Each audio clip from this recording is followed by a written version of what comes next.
শিশুরা খেতে না চাইলে বাবা মায়ের বেশ দুশ্চিন্তায় পড়েন। তবে বিষয়টি স্বাভাবিক, কারণ অনেক সময় বয়স, দাঁত ওঠা, মানসিক অবস্থা বা খাবারের প্রতি অনীহারের কারণে এ সমস্যা হয়। সমাধানের জন্য কিছু বিষয় খেয়াল রাখা দরকার।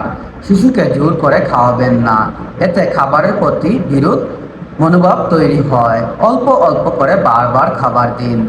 একসাথে বেশি খাবার খাওয়ানোর চেষ্টা করবেন না। খাবারকে আকর্ষণীয় করুন। রঙিন সবজি, ফল বা বিভিন্ন আকারের সাজিয়ে পরিবেশন করুন। একই খাবার বারবার না দিয়ে ভিন্নতা আনুন, যাতে শিশুকে আগ্রহ বাড়ায়।